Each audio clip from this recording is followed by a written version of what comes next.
नमस्कार, मैं कंचना पुत्र आप सभी को अपने YouTube चैनल मुंडा मैथ्स पर स्वागत करता हूं।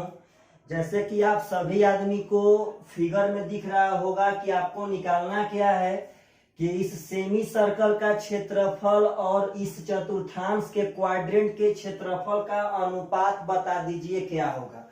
तो सबसे पहले आप सभी आदमी को सेमी सर्कल के क्षेत्रफल का फॉर्मूला मालूम रहना चाहिए और इस चतुर्थांश के क्षेत्रफल का फॉर्मूला मालूम रहना चाहिए। तो सेमी सर्कल यानी अर्धवृत्त का क्षेत्रफल का फॉर्मूला होता है 1/2 पाई। हम कर क्या रहे हैं कि इस अर्धवृत्त का त्रिज्या मान रहे हैं छोटा, इसका त्रिज्या मान लेते हैं छोटा और इस चतुर्थांश का त्रिज्या मान लेते हैं बड़ा। तो भाई साहब यहाँ पे ध्यान दीजिएगा, अर्धवृत्त के क्षेत्रफल का फॉर्मूला होता है 1/2 पाई आर स्क्वायर यानी वृत्त के क्षेत्रफल का आधा और इस चतुर्थांश का फॉर्मूला होता है 1/4 पाई आर स्क्वायर। तो हम इसका त्रिज्या मान लेते हैं कैपिटल आर। समझिएगा ध्यान से, हम अर्धवृत्त का त्रिज्या मान लिए हैं स्मॉल आर, इस चतुर्थांश का त्रिज्या मान लिए हैं कैपिटल आर। तो इसका फॉर्मूला हो गया आधा पाई आर स्क्वायर, क्योंकि यह अर्धवृत्त था और यह वृत्त का चौथाई भाग है, इसको हो गया 1/4 पाई आर स्क्वायर। तो आप जब ध्यान देंगे तो 1/4 से 1/2 दो बार में कट जाएगा, 1/4 से 1/2 दो बार में कट जाएगा और पाई से पाई कट जाएगा। इसका मतलब है मेरे भाई साहब कि अगर हमको अर्धवृत्त का क्षेत्रफल और चतुर्थांश के क्षेत्रफल का अनुपात निकालना है तो हमें 2 × आर स्क्वायर बटा में आर स्क्वायर का मान निकालना पड़ेगा। यानी किसी तरह भी करके इसमें स्मॉल आर का मान और कैपिटल आर का मान निकालना पड़ेगा। तो देखिएगा ध्यान से कैसे निकालेंगे। सबसे पहले समझिएगा कि जो आपका यह बिंदु होगा यह अर्धवृत्त का सेंटर होगा। बढ़िया समझना है, यह अर्धवृत्त का सेंटर होगा। तो बढ़िया समझिएगा, अर्धवृत्त के सेंटर से परिधि को छूने वाली रेखा त्रिज्या होती है। तो इस अर्धवृत्त का त्रिज्या तो हम आर माने हैं, स्मॉल आर, तो यह हो गया स्मॉल आर। यह अर्धवृत्त के सेंटर से अर्धवृत्त के परिधि को छू रहा है। अब जब पुनः देखेंगे तो अर्धवृत्त से उसके परिधि को छूने वाली रेखा त्रिज्या होगी, यह भी आपका आर है, स्मॉल आर, यह अर्धवृत्त का त्रिज्या है। और आप जब बढ़िया से आकलन करेंगे तो आपको यह भी नजर आएगा कि जो यह अर्धवृत्त है यह स्पर्श रेखा है इसका। तो स्पर्श रेखा पर सेंटर से खींची गई त्रिज्या हमेशा हमेशा लंब होती है। एक सर्कल का गुण है कि अर्धवृत्त के स्पर्श रेखा पर, वृत्त के स्पर्श रेखा पर सेंटर से खींची गई त्रिज्या हमेशा हमेशा लंब होती है। तो यह आपका 90 डिग्री हो जाएगा। यह भी सेंटर से स्पर्श रेखा पे खींची गई त्रिज्या, यह भी आपका 90 हो जाएगा।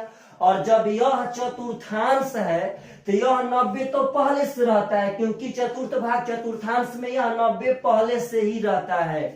तो आप जब बढ़िया से ध्यान देंगे तो जो यह चतुर्भुज बनेगा इसमें 90 90 90 तो तीनों हो गया। और किसी भी चतुर्भुज के चारों कोण का जो 360 होता है। तो जब यह 90 यह 90 यह 90 तो यह 90 90 90 270 हो गया। तो 360 करने के लिए इसको अपने आप से 90 करना ही पड़ेगा, इसमें कोई शक नहीं है। तो मेरे भाई साहब, जो यह चतुर्भुज होगा इसमें चारों कोण 90 90, तो या तो यह वर्ग होगा या तो यह आयत होगा। लेकिन आप जब ध्यान से देखेंगे तो यहाँ भी इसका आर है, यहाँ भी इसका आर है। अगर हम आयत भी मान के चलते हैं तो यह सामने वाला आर होगा, यह सामने वाला आर होगा, मतलब यह वर्ग हो जाएगा। आप कुछ भी मानेंगे, अगर आयत भी मान के चलेंगे कि आमने सामने की भुजा बराबर, तो यह आर आर आर यानी कि यह वर्ग हो जाएगा। तो हमें फाइनली यह बात मालूम चल गया कि यह मेरा वर्ग है। तो वर्ग का अगर विकर्ण देखा जाए तो वर्ग का विकर्ण होता है भुजा √2।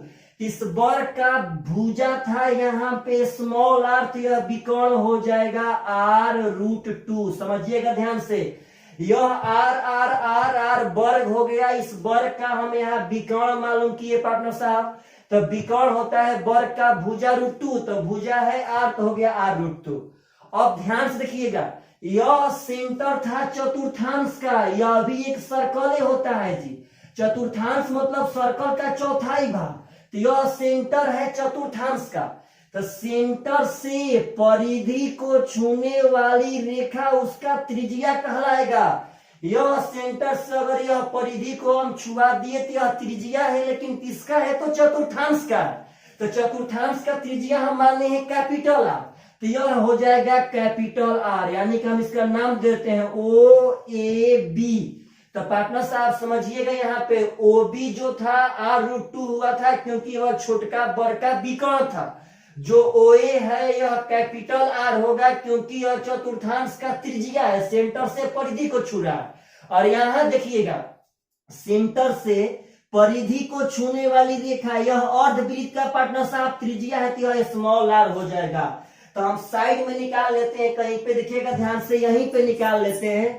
त्रिभुज ओ ए बी में आप जब ध्यान से देखेंगे मेरे भाई साहब, त्रिभुज ओ ए बी में, तो समझिएगा प्रेम से, यह आपका ओ ए बी समझना है ध्यान से, यह आपका एक समकोण त्रिभुज हो जाएगा। कैसे? तो यहाँ बात समझिएगा कि जब यह वर्ग था तो यह आपका 90 हुआ, और वर्ग का विकर्ण 45 एकदम पार्टनर साहब एकदम बराबर बराबर बांटते ही बांटते हैं। तो यह 45 और यह 45 आपका यहाँ हो जाएगा 90 डिग्री। आप समझिएगा ध्यान से, यह 45 और यह 45 यहाँ 90 डिग्री हो जाएगा।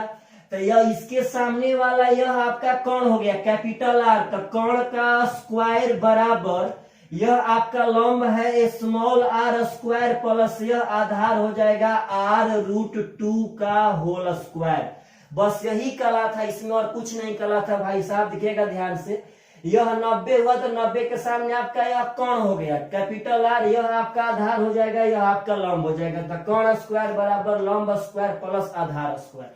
आप जब इसको बढ़िया से हल करेंगे तो आर स्क्वायर बराबर हो जाएगा आर स्क्वायर प्लस, यहाँ पार्टनर साहब हो जाएगा, यहाँ ध्यान से देंगे तो आर स्क्वायर, आर का स्क्वायर आर स्क्वायर, और 2 का स्क्वायर 2 हो जाएगा, तो यहाँ हो जाएगा 2r स्क्वायर।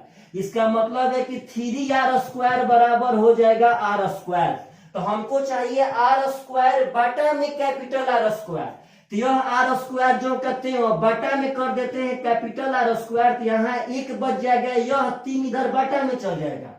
समझिएगा ध्यान से कैसे कैसे यहाँ पे सब हो रहा है, बढ़िया समझिएगा सब आदमी कि मेरे भाई साहब यहाँ देखिएगा ध्यान से, आपका यह 3r स्क्वायर बराबर आर स्क्वायर, तो आर स्क्वायर बटा में आर स्क्वायर बराबर यहाँ 1 है, बटा में हो गया 3, यहाँ बैठा देंगे बस यहाँ पे 2, आर स्क्वायर बटा आर स्क्वायर का मान आ गया 1 बटा में 3, इसका मतलब हो जाएगा 2 बटा में 3, यानी कि अंतःवृत्त का क्षेत्रफल और परिवृत्त का क्षेत्रफल का अनुपात होगा 2:3। यहाँ बात समझिएगा, यह आपका 90 हो जाएगा क्योंकि वर्ग के विकर्ण आधा आधी बांटते हैं, तो यह 45 और यह 45 है आपका। आप जब बढ़िया से आकलन करेंगे तो यह वर्ग है, तो यह जब अर्धवृत्त में यह वर्ग बना तो भाई साहब यह अभी आपका उतना ही बचा होगा जितना यह बचा होगा।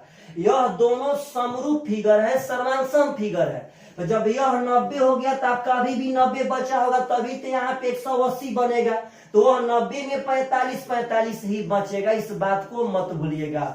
वह बराबर बराबर ही बचता है जब यह वर्ग बन जाएगा तब, क्योंकि जितना यह है उतना ही यह है भाई साहब, तो यहाँ दोनों ओर बराबर ही बचा होगा। तो 90 के सामने आपका कोण हो गया, लंब आधार हो गया, डायरेक्ट यहाँ से आर स्क्वायर बटा में आर स्क्वायर आ जाएगा। तो यदि आप सब आदमी को यह क्वेश्चन बहुत बढ़िया लगा हो तो प्लीज अपने दोस्तों के पास शेयर कीजिए, जो आपका दोस्त पढ़ने में बहुत बढ़िया है, और उसको बताइए कि यदि आपको ऐसा क्वेश्चन चाहिए तो प्लीज चैनल को सब्सक्राइब कर ले। चलिएगा, बाय बाय, टेक केयर।